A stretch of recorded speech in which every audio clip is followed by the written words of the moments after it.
The first thing I want to start with is just hearing how the last couple weeks went for you, and if anybody has been able to keep up with working with your spirit guides or had any interesting things happen, or if you were able to do the past life meditation.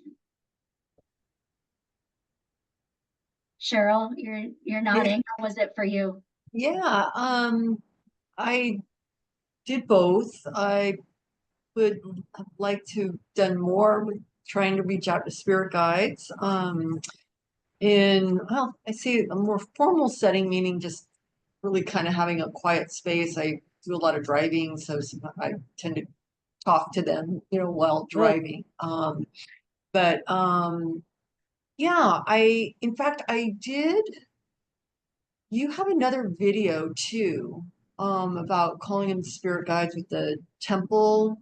Mm-hmm. So I did the one you gave me, and then the other one as well. And it's interesting because like you start to build expectations, and each time is very different. Mm-hmm. Which always surprises me. It's great, but it just surprises me because I guess subconsciously think it's going to be the same, and it's very different. One of them was more so speaking in a lot of symbols, where another time, I don't remember the details, but it wasn't, it was more feelings. So, um, yeah, just a variation of sometimes visual symbols, other times feelings.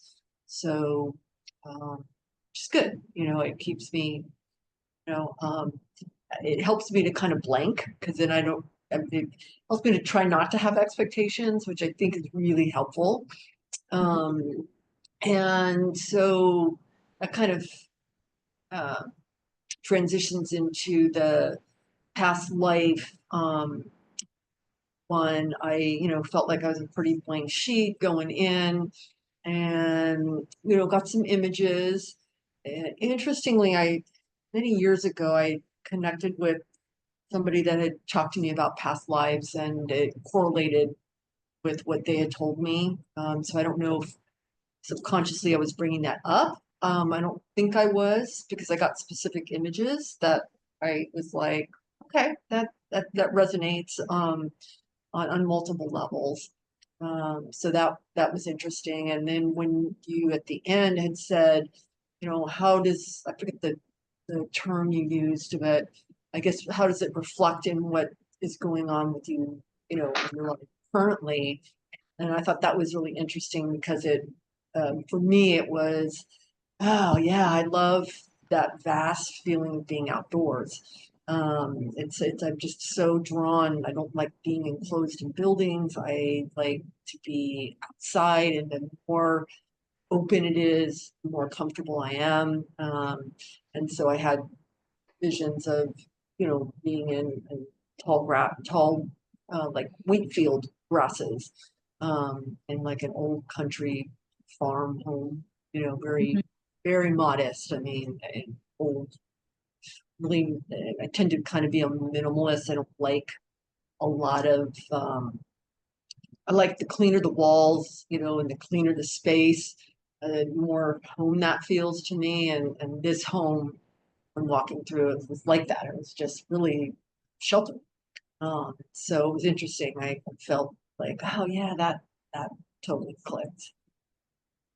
Good. Well, I love, there's a couple things you mentioned. Just releasing the expectations is really helpful. And I'm glad that you're able to do kind of the same meditations multiple times and get something out of them. And then the past life, the whole purpose for it is really, is there something that you need to know? And I love that it just helps you realize, like, oh, I actually do like being outside. So that's the whole purpose. It doesn't have to be a a whole story. It's just like, oh, it reminded me of something. So I'm love that you had that experience. Thank you. Hey Tim, we were just talking about some of the experiences from the past week. did you have anything you'd like to share? Yeah, I actually had some really good experiences. I found the breathing exercise really useful to be able to kind of clear my head and stay focused. My mind seems to wander, and it's hard to push everything out and just kind of be in a space of nothing. Um, so that was really useful, and I feel like I did really connect with my guides. Um, and I even heard one talk, um, which kind of freaked me out, and I kind of lost the space.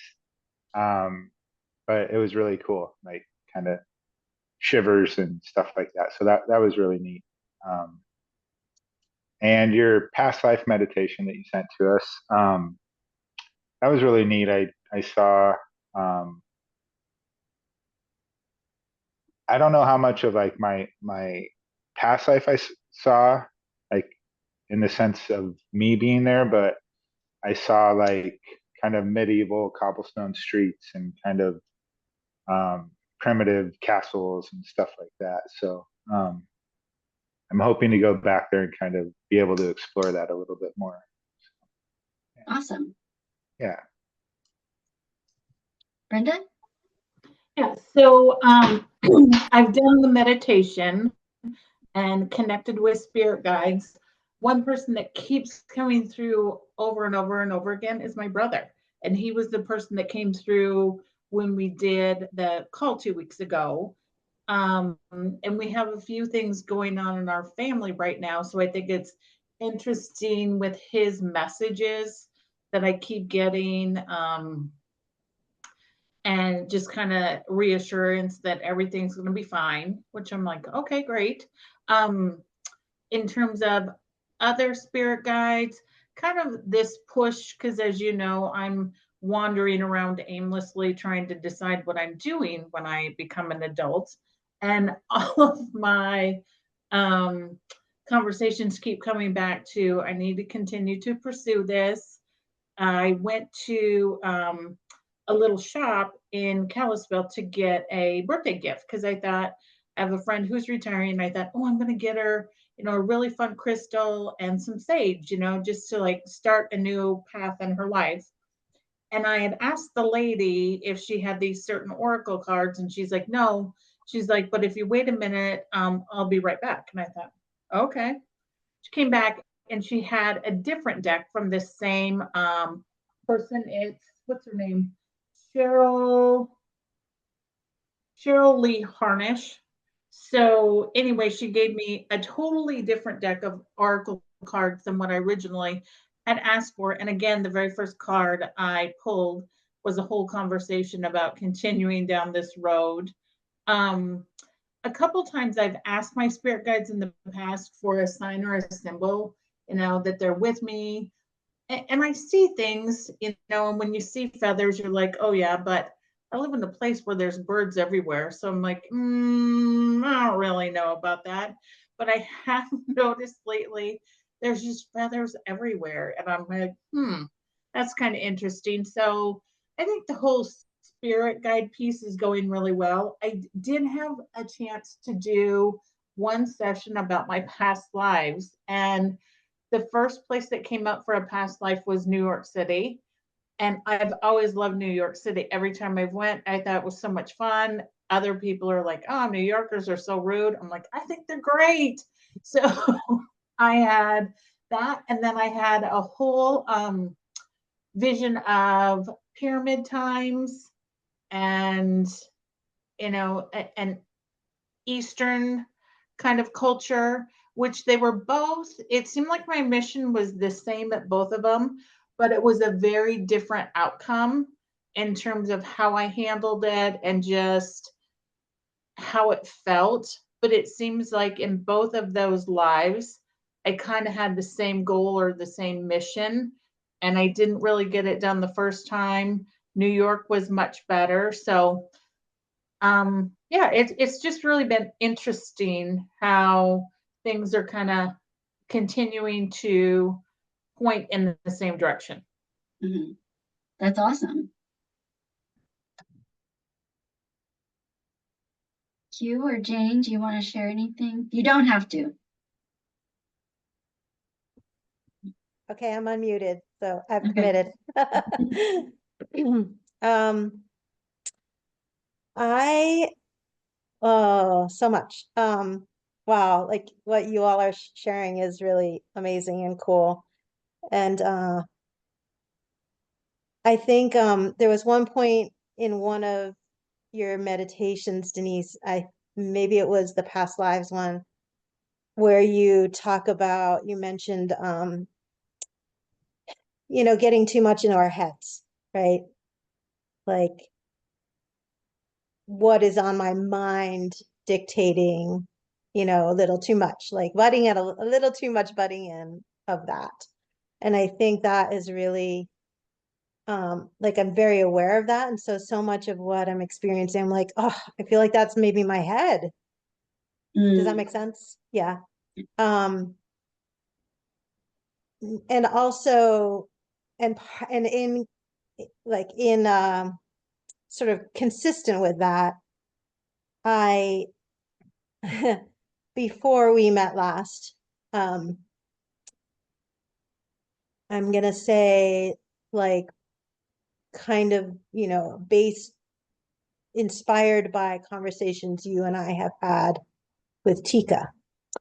I had kind of had adopted a new habit of saying hello to the 4 animals that have taken care of me through my life most strongly. Like there have been others, but there have been 4 that are really dominant. And I was kind of a maybe some people understand a free range kid, or what was that other expression about key something kid? You know what I mean? Latchkey kid. Latchkey kid, yeah. So I'm all those things. So I basically was raised by animals.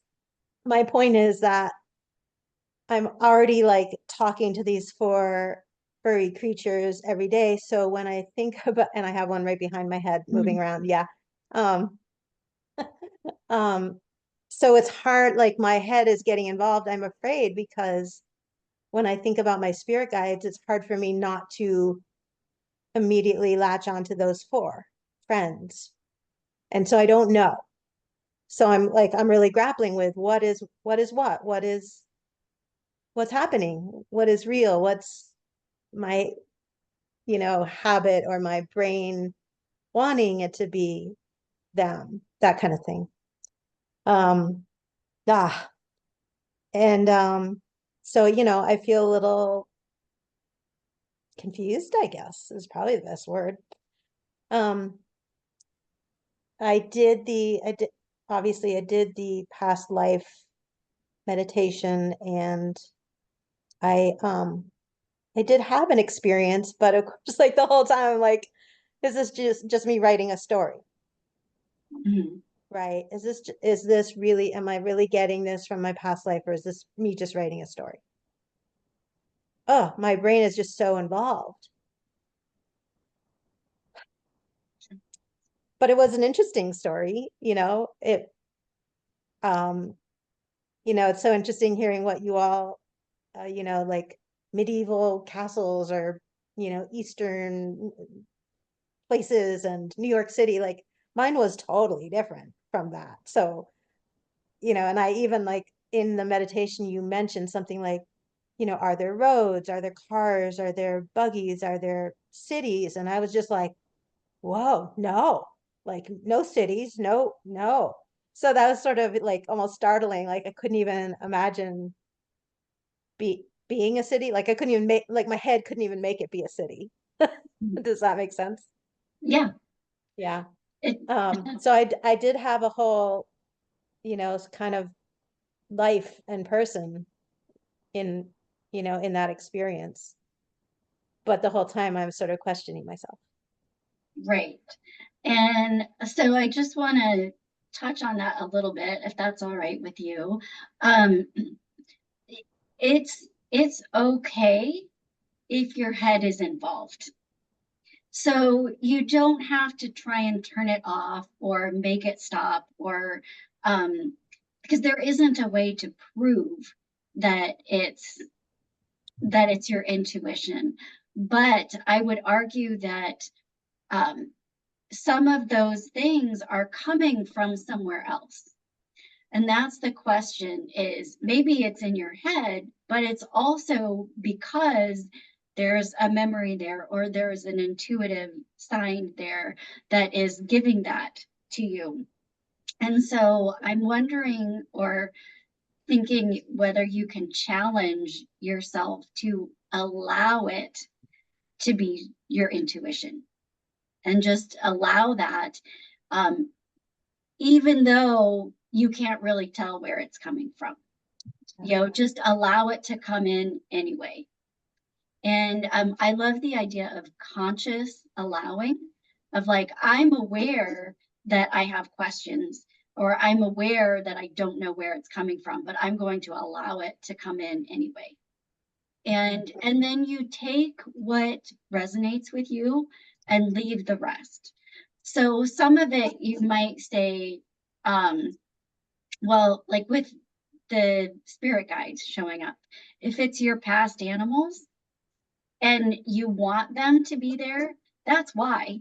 If you want to see them, well, yes, they're coming through and they are your spirit guides. But as far as like a past life experience, some of it you might say, oh, I made that up in my head. I don't think that's really true. I think that's in my head. Well, that's okay. You can leave it, but there might be a piece or just a part of it that you're like, that's there for a reason. So I like the idea of the conscious allowing, and just allowing it to be what it is. And then taking what resonates. So the idea of resonance, of just picking the one thing out of that means something to you. And again, it doesn't have to matter where it came from. Does that make sense? Yep. And a lot of it resonated. It wasn't, it wasn't non-resonant. There How's you that go. for double negative? Yeah. It was resonating. Yeah. Yeah. And it is hard because our intuition does feel like it's in our head. So it's a constant practice of trying to figure out what's coming from you and what's coming from somewhere else. We talk about that a lot in animal communication. For some of you are probably very familiar with that, where it feels like it's in your head, but it wasn't there a minute ago. So you know that it came from somewhere else. And so that's what we're doing here, is we're just going to keep practicing that. So you don't have to have it figured out now.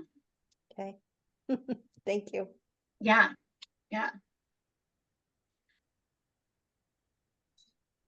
Jane, do you want to share anything? Well, last class, I was on my way to come to the class and I tripped and fell and hit my head. So I've suffered a concussion, and I've been finding it difficult to concentrate and connect and meditate and get anything meaningful out of it, because my head hurts so much and I'm a little bit foggy, just any rate. But I have had a past life experience before, so I can relate to what everybody's talking about. It was interesting because I had never had a past life regression or even thoughts of past lives, but I can speak to what Q is thinking, that it feels like it's just a story, like it's just making it up, but it was very vivid. And I was a British gentleman in a country home. I remember running up a stairs, and then I progressed into the day I was dying and looking out a window. My name was Joseph. Not a duke or an earl, but just a landed gentry kind of guy. So that was very interesting. And again, thinking, okay, this is nice. I'm making it up because my parents are British and where else would I have a past life regression? But it felt very vivid, very real. So I look forward to doing the meditations because, especially as a few of you have said, you've had some very vivid images, and I look forward to experiencing them now in this time rather than years ago, you know. Yes. So anyway, And that sorry, will come. sorry if I'm not as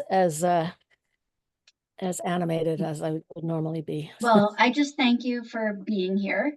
Oh, I and really want to be here. Participate as much as you can, and know that this is something that will also pass.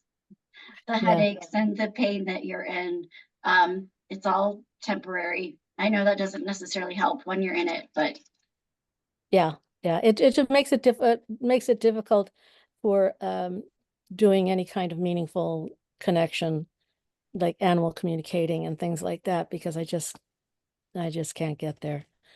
A little bit here and there, but no. So anyway, forgive me if I'm not as talkative, but I'm definitely wanting to be here and participate as much as I can. So thank you all. well, thank you all for sharing. And tonight we're going to talk about energy management. And I know for all of you are very sensitive to energy. Oops. And so I think this is going to be very important and have some, we're going to have some important tips to look at, and also some ways to feel into your own energy and other people's energy so that you have power over it instead of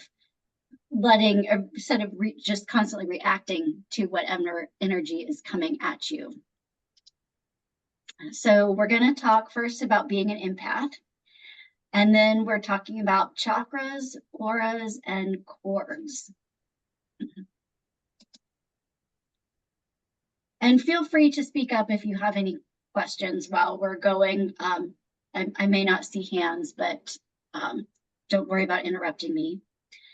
So an empath is a person who's highly attuned to the energies and emotions of those around them. And empaths are said to feel what others are feeling so deeply that they absorb or take on those emotions themselves. And this that I pulled this from says, often at the expense of their own emotional well-being. And I would say that really the issue is that sometimes it gets very confusing when you're taking on those emotions to know what's really yours. So the detriment is being able to be in touch with your own emotions when that happens. And I think it's really important to mention that someone asked me one time the difference between being an empath and having empathy. And it's one thing to have empathy and be able to put yourself in someone else's shoes to understand how they feel. But an empath will often take it on as their own. So they not only understand how you feel, but they feel it. And so, do any of you already know that you're an empath? Okay. I'm getting a few little nods. Well, some of the signs of being an empath are having strong intuition, because often you intuitively just know what someone else is feeling. Closeness and intimacy can be overwhelming, because when you're closer to someone, you feel their emotions even more. So some people who are empaths tend to be very introverted. You take comfort in nature. And that can be because nature is calming and quiet and reassuring to people that are empaths. You may be highly sensitive to smells, sounds, sensations, or crowds. And this is something that I didn't even realize myself until later, but I am very sensitive to smells and sounds. I never knew that as a kid. That wasn't something that I really identified. But so empaths are also sometimes called HSPs, or highly sensitive persons, or highly sensitive people. It's starting to be recognized a lot more. And so another sign of an empath is that people tend to tell you their problems. And that is because other people can sense this. They can tell that you are an empath and will be understanding. But it's also kind of a vibration that you put out, but also being a good listener. Empaths are often very good listener and do take on and help with other people's problems. You may need time to recharge. So this again relates, I think, to being an introvert, but you need downtime or alone time to recharge after being around people. Empaths often don't like conflict. Because when there's conflict, there's usually intense emotions. And so the more intense emotion, the more someone is likely to feel them. And also with conflict, they're often not positive emotions. And so this is one that I have as well. Well, I relate to all of these, but I've always wondered why I hate conflict so much. I've always thought it was a flaw in me, but now I know it just because it affects me a lot.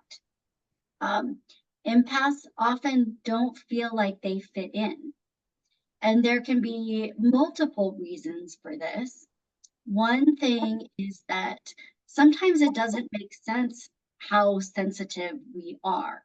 So, I often don't understand why I get so tired and other people seem to have all this energy and can go out and do a whole bunch of things. And so I feel different from other people that can do those things. I also feel like I don't fit in because I don't like crowds. So I feel like I should want to be out in crowds or doing things that other people want to do. And so there's some things that people enjoy that are just not enjoyable to me. And also it can be that you just see things differently than other people. So that can be a reason why you don't fit in, because you can see all the different sides and all the different points of view and fully understand them when other people don't necessarily do that. And the final thing just on this list is that you have a hard time setting boundaries. And that can look like, another friend has a problem or another friend needs help with something. And so even though you're tired and need to recharge, you offer to help those people. And so it's often just putting other people in front of yourself, and where someone else might be able to put up a boundary and say, oh, this is actually what I need right now. So these are just some of the things. It's not a complete list, but these are all things that I've personally experienced and I can relate to them. I wanted to point out a couple other things because these are all, I want to point out some positive things about being an empath as well, that often empaths are very creative. And so artists, singers, therapists, people that can come up with creative solutions are often empaths. Empaths often see the world in very unique ways, ways that other people don't. So you can have a unique point of view of the world. And also, empaths make great friends. So even if you feel like you don't fit in, the empaths often have one or two very close friends, and they can be a very good friend to people. So I don't know, does that resonate with any of you, some of the things on this list? I actually have a question. Sure. I don't know. I wonder if you or anyone in this group could tell me whether is being an do you know if being an empath is considered a type of or under the umbrella of the term that I'm learning about more, neurodivergence? So I didn't mention that, but yes, so neurodivergence can be any way that your brain works, right? So they're saying now, oh, this person's brain is neurodivergent because it works a little bit different. Well, I think all brains are different. You know, nobody works the same way. So I think this is just one way that your brain works. So that I don't know that it necessarily fits into that category. I don't know if it needs to, but I certainly think a lot of people who are neurodivergent fit in this list. Okay. And I brought that up partly because similar to what you said, I am finding myself surrounded by people who are telling me that they have been diagnosed with ADHD, grown-ups. And I started thinking, well, why is ADHD not, just maybe we all have that, like what is what's not, what's normal and what's divergent. And so this just got me, I've been wondering about that and mulling that over. Yes. Well, I have thought about this as well. And you're right. I think that we're just starting to identify more how brains work. And for us humans, we like to have a label for things or a way to diagnose it, something to call it. And I don't know that everything fits on that list that we have right now. But yes, to answer your question, I think that lots of people who consider themselves neurodivergent also fit into this list. Thanks. Yes. So we're going to go through some Could I ask a question? Oh, yes, absolutely. Sorry, before you go on past this, I find that I can identify with some of these things on the list, but not all of the things on the list. So I'm not sure I'm an empath or an empathic, but I do at times, if I'm doing a reading of whatever being, it could be an animal or a human, that if they have strong emotions, the person from the other side of mediumship, say, then I feel that those emotions very strongly. Like if someone's saying, I love you, I will become overwhelmed, or with sadness, overwhelmed. Like I feel it suddenly, or anxiety, I suddenly, I'm trying to jump out of my skin. And that's not normally where I stay. So is that considered empathic, or is there a difference between empathic and an empath, I guess?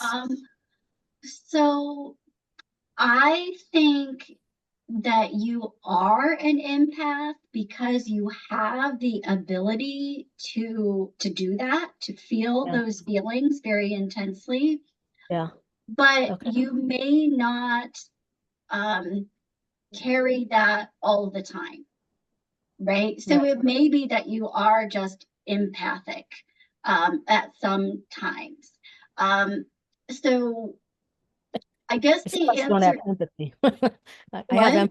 I do have empathy, it's not that I don't have empathy, but it's to me, having empathy for somebody is different than being empathic, which is different from being an empath.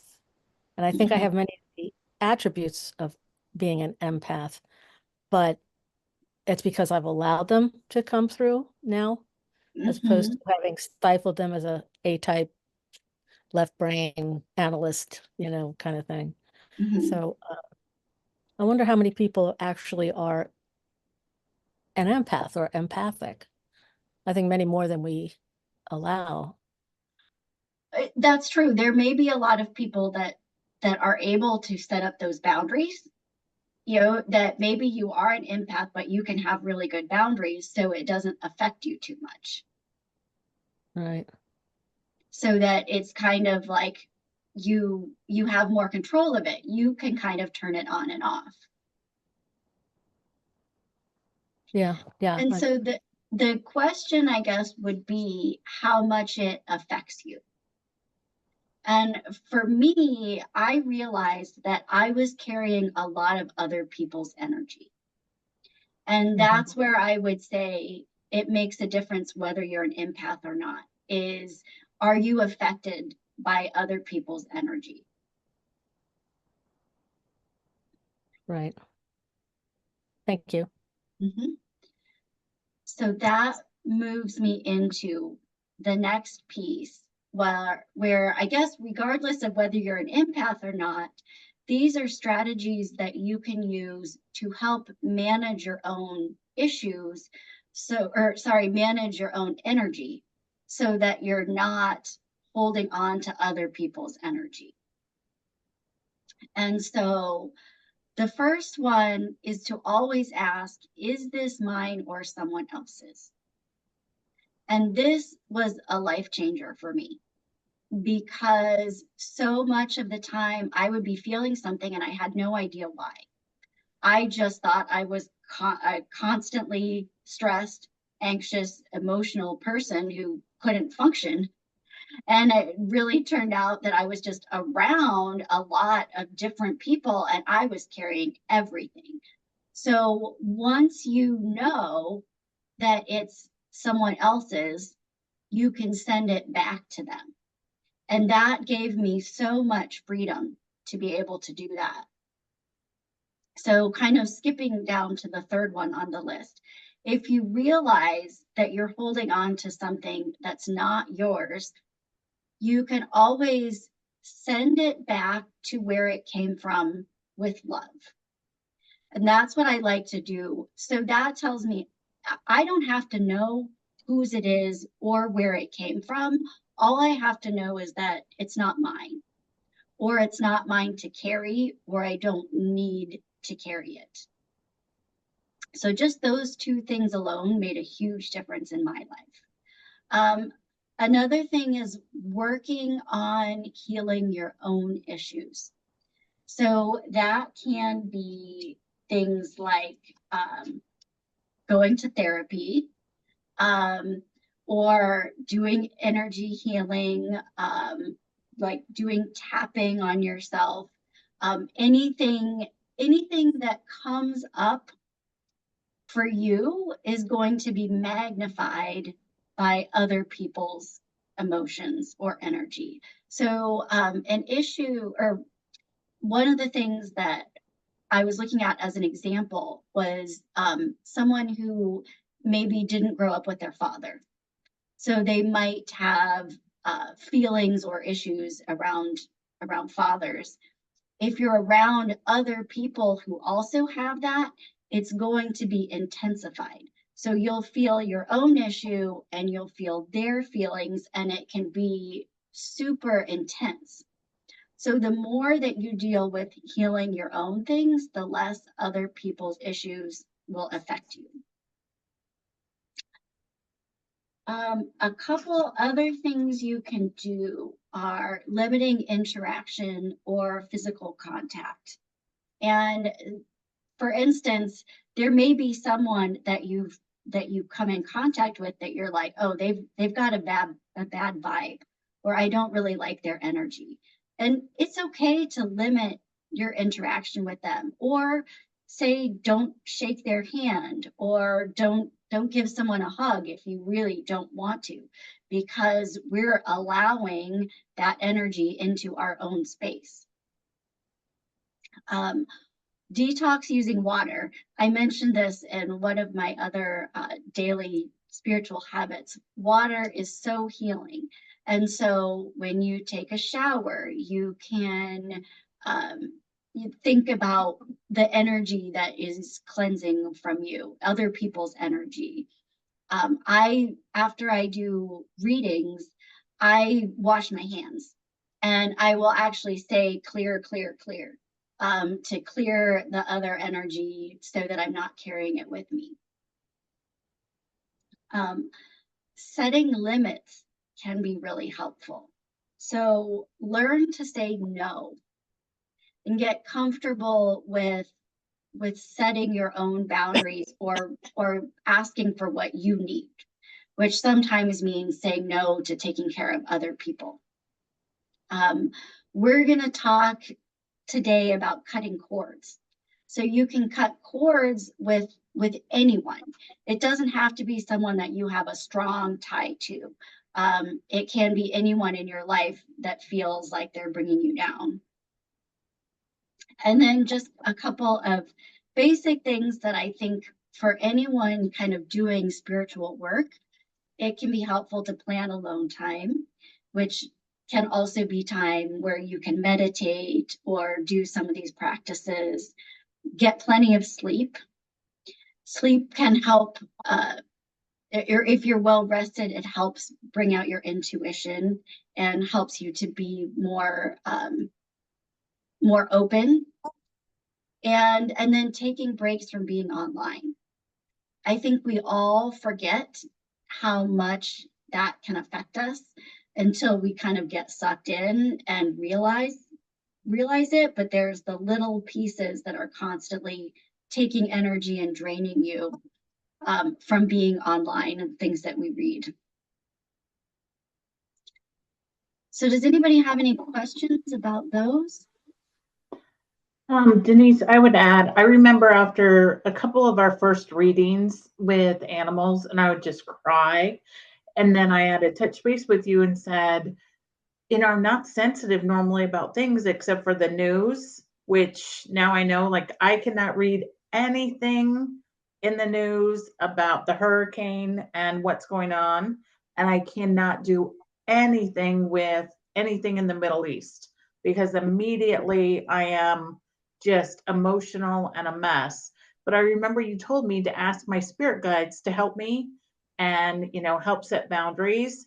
And that has probably been one of the best things I've ever done for myself, because doing that now, I actually, going into readings with animals, I still might get emotional about something, but nothing like I was. And then, of course, I just kind of don't look, as I look at news, I don't read any of those articles. I find myself at times looking at a headline of an article and they'll say something. I'm like, oh, that person's lying. That's not the way it happened. Or like weird things pop in my head. I didn't realize this till I told a friend recently my ability. And I said, I've always picked up on people and just kind of, if I don't like their energy. And she's like, oh my God, for years, I've watched you when we would go to conferences and I watched you around people. And she's like, I can immediately tell when you didn't like someone. She's like, there was just something about how you almost just put a wall up. And I'm like, really? And she's like, oh yeah. And I had no idea. But now when I think about it, I do. If I pick up on someone's energy and I don't like you, or I get something from your energy, I just turn and go the other way. I want to avoid you. Yeah. And I always go back to when I meet someone, my first kind of, I guess, perception of you. Once I've allowed my wall to come down a little bit and kind of change my mind, it always seems that I look back on that and say, should have listened to myself, should have listened to exactly what I thought of that person. Mm. Yes, that's really helpful. And I'm so glad that that worked for you, that working with your spirit guides helped with some of that intense emotions. Yay. So now I want to talk a little bit about the chakras. So these are just energy centers within the body. And I will send out these slides so you don't have to write everything down. But these are often used in yoga. And so I really feel like they were created to have a way to explain energy because it's very difficult to explain. And so it's just a center point that emits energy, and they can be open or closed or different levels, and they all represent different things. So the root chakra is often red, and it represents physical identity, foundation, security, and stability. And then the sacral chakra, which is just a couple inches up from that, is orange, and it represents sexuality, emotions, and creativity. And then the solar plexus, which is yellow, represents self-esteem and confidence. And so you don't have to memorize these. I don't have them memorized. I don't know what everything represents, but I use my intuition. So when I say do an energy clearing for someone, I will notice the chakras and I might say, oh, your solar plexus chakra is closed. And then I will ask my intuition, what does that mean to me? Or what am I feeling for this person? But I wanted to give you this background so you know at least what the intention of what they represent. So then the heart chakra, which is the easy one, represents love and compassion, and that's green. The throat chakra, which is blue, represents communication, and that means talking and listening. So it's important to remember that often if something's blocked in the throat chakra, you're not saying what you want to say, but you also might not be listening to either your intuition or other things that are coming in. The third eye, which is purple, represents intuition and imagination. And so that's probably the one you've heard the most of. Having an open third eye helps with your intuition. And then the crown chakra, which is right on the very top of your head, is indigo and represents awareness and intelligence. And so these are the main 7 chakras, and they help keep us balanced. This is a way of measuring when you feel balanced or when you feel out of balance, is looking at the chakras. And so in our exercise tonight, we're going to tune in so you can feel your chakras, basically.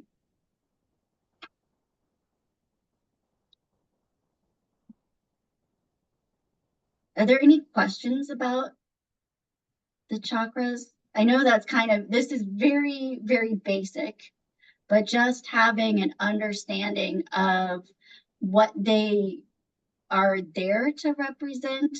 And it's important just to notice that we're going to look at whether we feel like they're balanced or whether they're not, and how to help bring them into balance.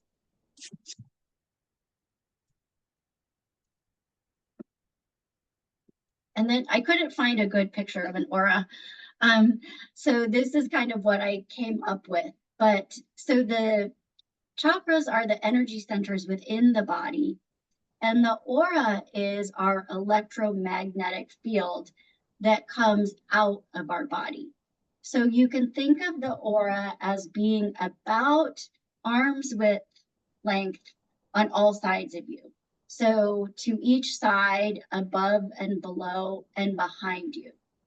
And we all emit an electromagnetic field, and we are all made of energy. And so this is looking at that from an energetic perspective.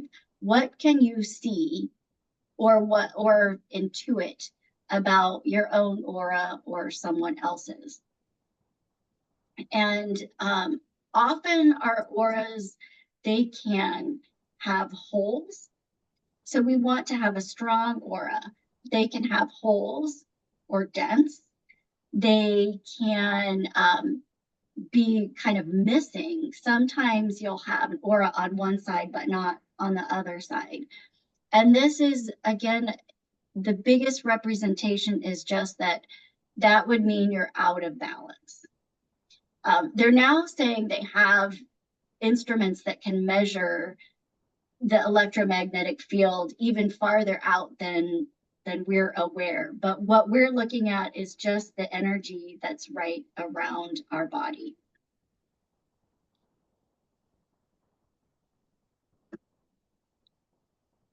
And then there are energetic cords. So we can have cords that tie us to people in our current lives, can be strong ties to, say, family, or it could be one person that we ran into once and had an interaction with. It could be a thing or an event.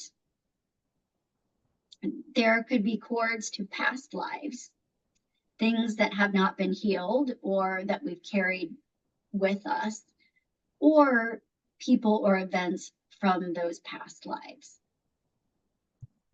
And these can be healed so that we can move forward.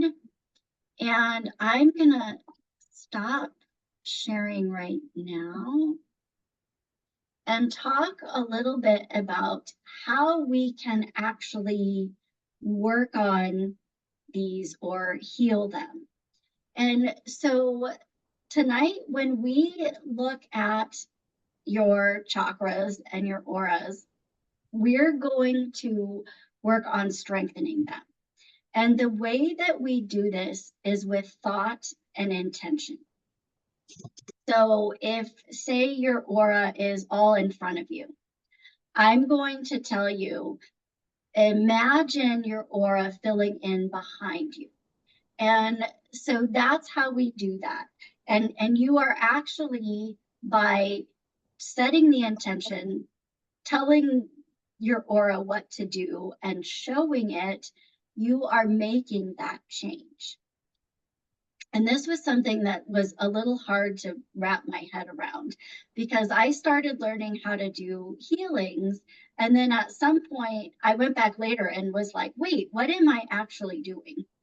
And really, it's just that energy is thoughts, and thoughts are energy. And so by thinking about it and setting the intention, we can actually move that energy and make a change.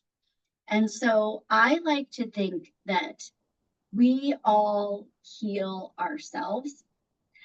Even though I help do energy healing sometimes, it's really up to the person to accept that and let the energy move. So when we go through these exercises, I'm going to lead you through what to do, but just know that you're able to change your energy centers by just setting that intention. And so it's the same thing with cord cutting.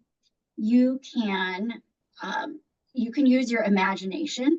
That's one way to use your thoughts. And so I like to imagine it actually, like I like using a hand and just like karate chopping it and cutting it in half.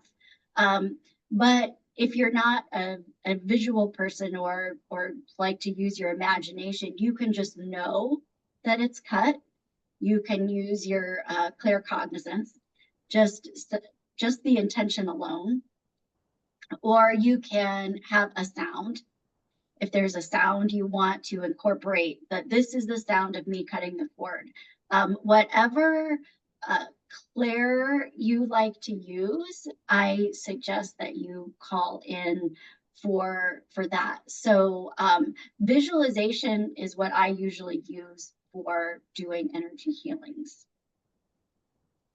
So do you have any questions about anything we've talked about so far? Jane? Oh, you're still on mute. Is energy healing the same thing as like Reiki, or is that a completely different modality? Reiki is a form of energy healing. Reiki is calling in ancient energy for healing. And when you're doing Reiki, you're letting energy pass through you.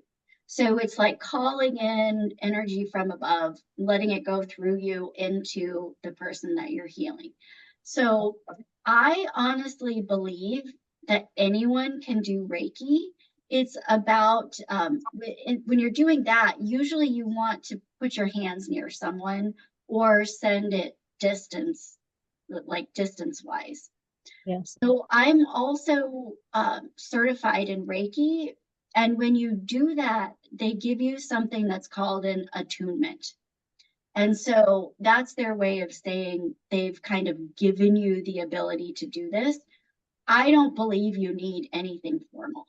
It's all about setting the intention. So if you want to, when you're doing this, call on energy from basically from the wisdom, from the elders, from ancient sources, you can do that and call that in for your healing as well. But I wouldn't, so Reiki is a specific modality. I wouldn't call what we're going to do Reiki, but you can call in Reiki energy to support you. Okay. Does that answer your question? Yeah. Okay. Anybody else?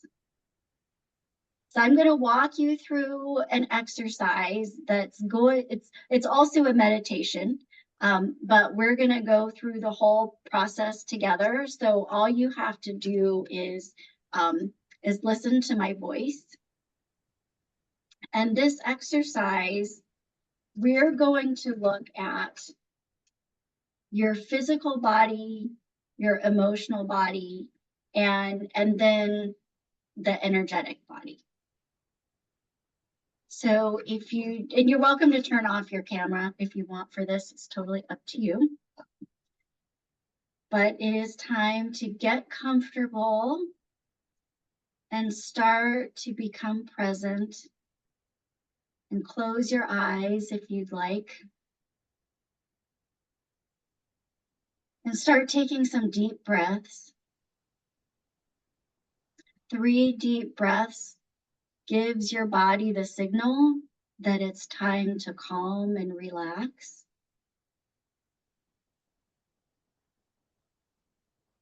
And just set the intention of healing for this meditation. We're going to start by noticing your physical body. So think about relaxing each body part one at a time, starting with your toes. Just let your toes relax and release. And let your feet relax. And this relaxation is going to move through your body, moving up to your calves and your knees and your thighs. Just notice your body releasing as it moves up your torso and your chest and your shoulders. And then let the relaxation move down your arms. Noticing your wrists and your hands relax. And each finger. And then it's going to move up your neck. And let your head relax. And we're going to look at your face. Let your chin and your cheek muscles just release and relax. Notice how much tension you are holding there. Release your ears, your eyebrows, and your forehead. All the way to the top of your head. Let each and every muscle relax and release.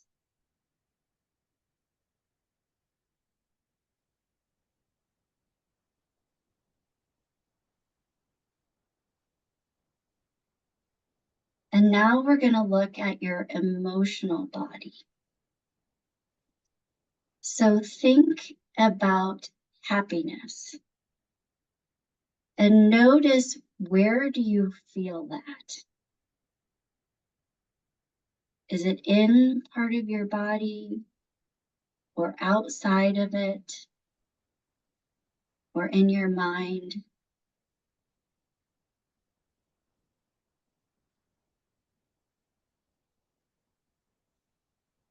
Notice where it is and if it has a shape.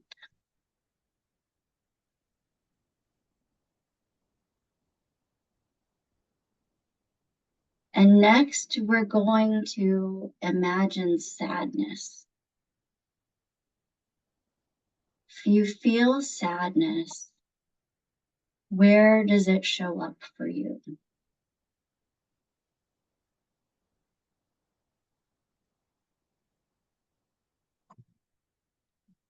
Give it a location and also a shape if there is one.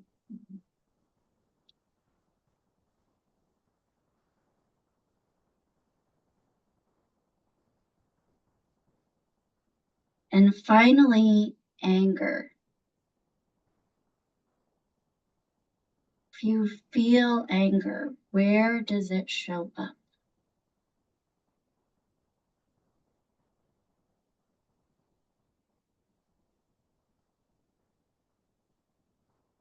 And what does it look like?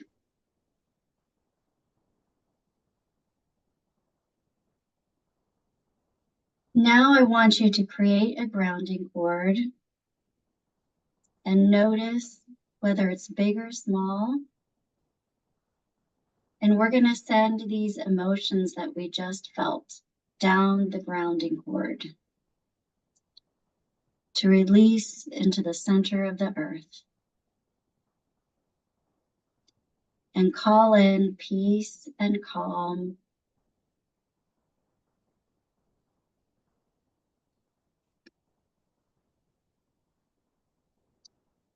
And next, we're going to look at your energetic body. So we're going to look at your chakras. So either notice if you see a row of chakras or if you just feel where they are in your body. And we're going to start with the root. Just notice your root chakra that's red. Does it feel whole and complete? If it does not, bring healing to this chakra to make it a full circle and bright red.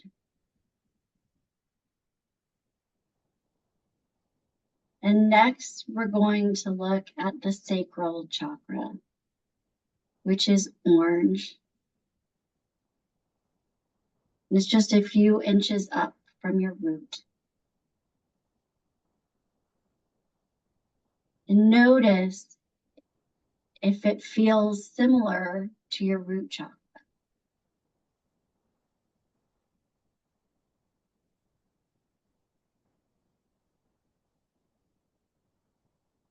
We're going to set the intention to fill this sacral chakra with orange light and energy to match the root chakra.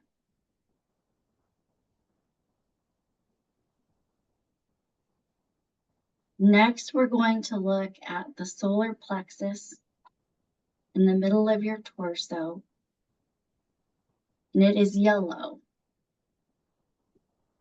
Notice if that this is the center of emotion. And just know that. Notice if any emotions come up, if they feel closed or open. And we're going to bring in yellow light and energy to the solar plexus chakra. And set it or tell it to be the same as the sacral and root chakra. Next, I'm going to look at the heart chakra and bring in green energy here. And just set the intention to feel love and be open to love and compassion. And set the intention that it matches your other chakras. And then notice your throat chakra. And this is going to be blue. And just notice, does it feel like you have the ability to say whatever you want to say? Does this feel open or closed? And call in blue light and energy to fill up this chakra and make it whole and balanced with your other chakras.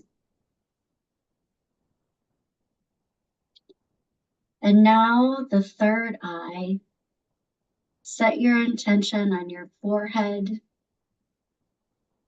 and call in purple energy to allow your intuition to be open and clear.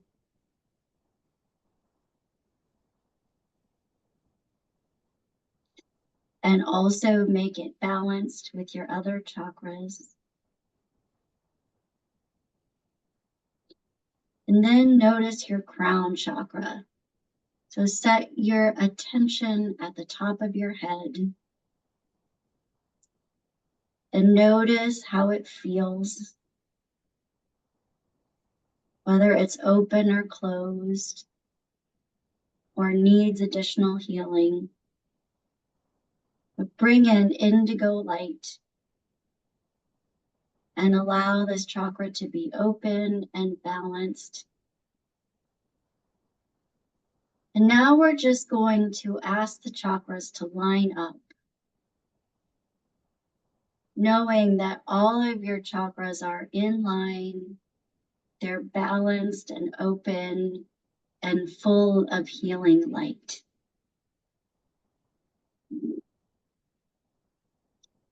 And now I want you to look at your aura and notice if you see or feel it around you. Is it a circle in all directions? And if not, what do you see? Are there dents? Are there holes? Is there part of it missing?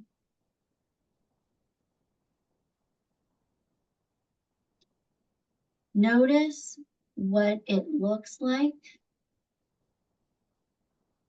and what it feels like around you.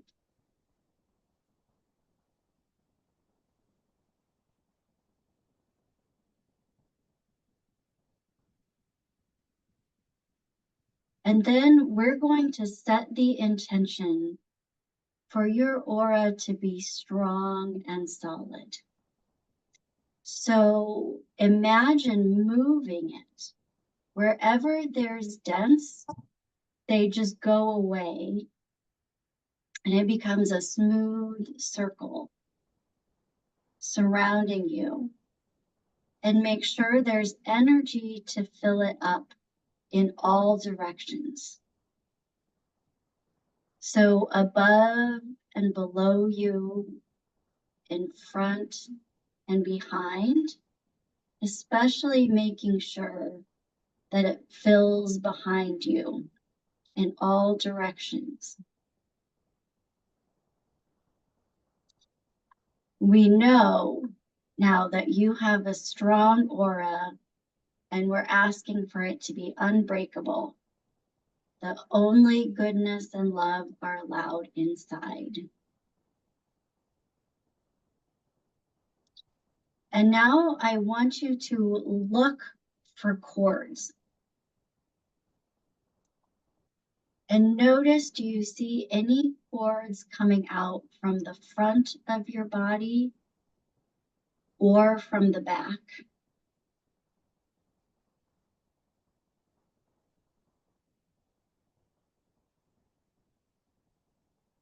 Or do they go all the way through the body?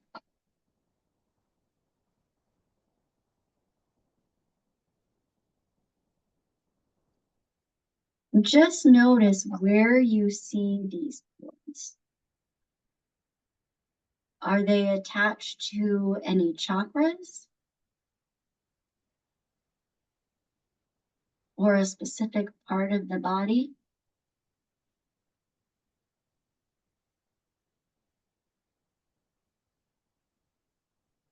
And notice if there's one or multiple cords.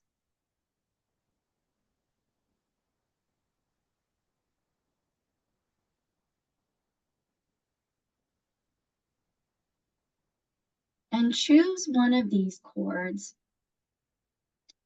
and just ask your intuition, what is it attached to? First of all, is it from this life or a past life?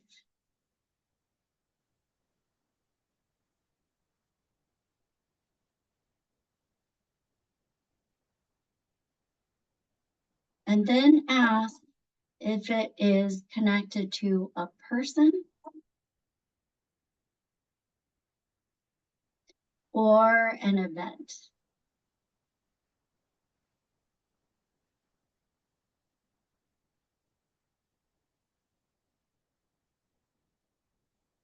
And then we're going to ask, does this cord need to be cut? And if the answer that you get is yes, just set the intention that you are cutting this cord and sending the part that's not attached to you back to where it came from with consciousness and love. And then bring in a ball of healing light to fill up the space where this cord was attached to your body. It has been removed, and now it's being replaced by pure love and light.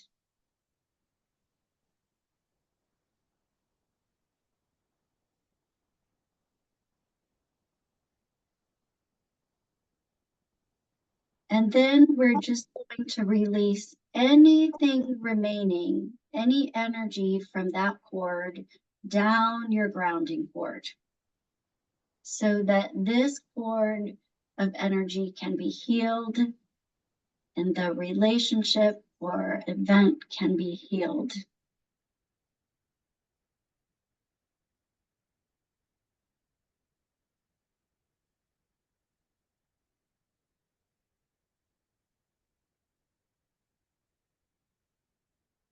And then I just want to give gratitude for all of us being able to bring healing to ourselves.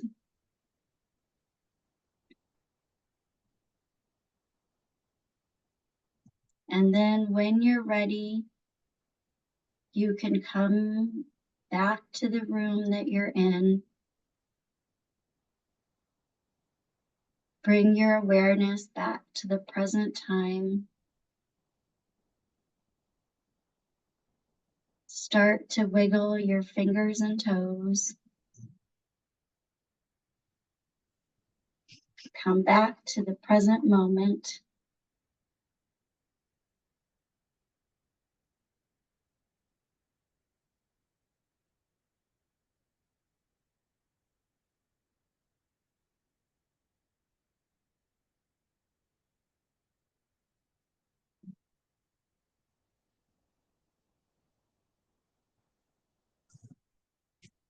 And I'll watch everyone to come back to us.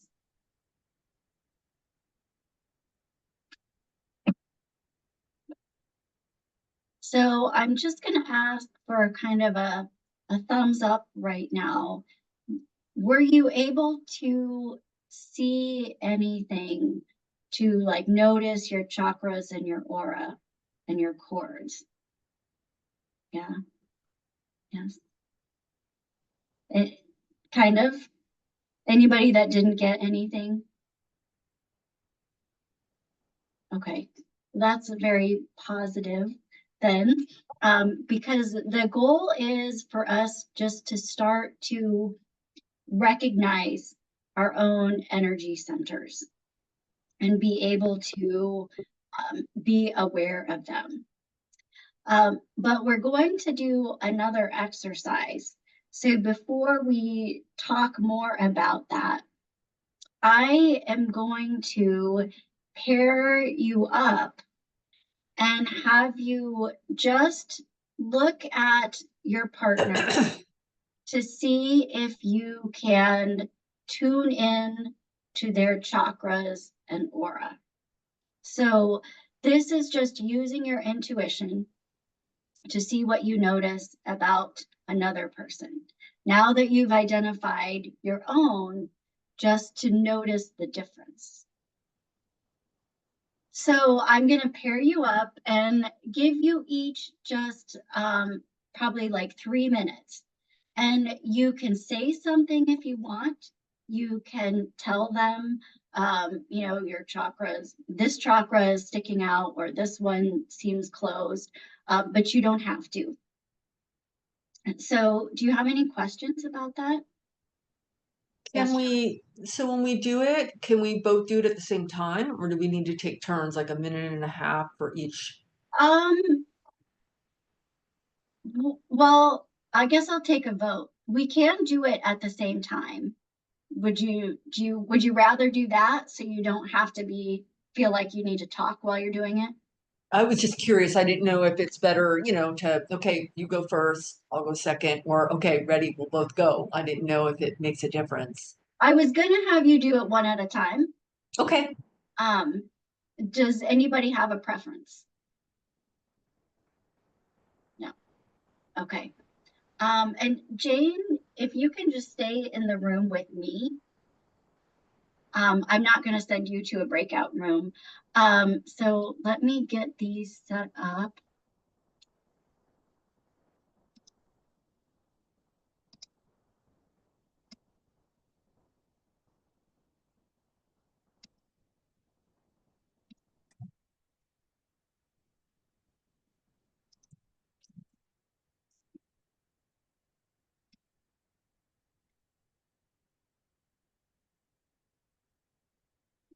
Okay, so I'll type in a little note when we're halfway through.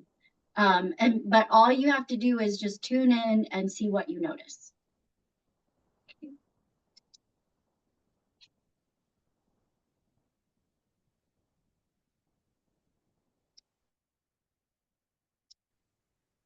That felt really fast. It didn't feel like quite enough time.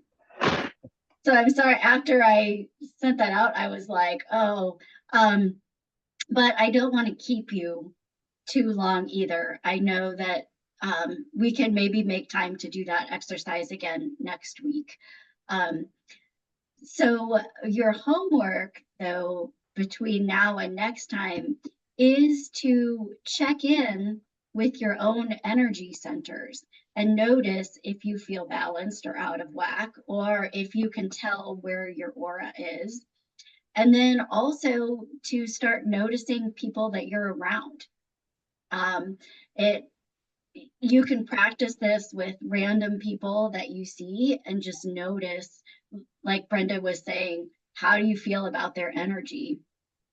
Or you can try and notice where their aura or their chakras are. Kind of depends on who it is.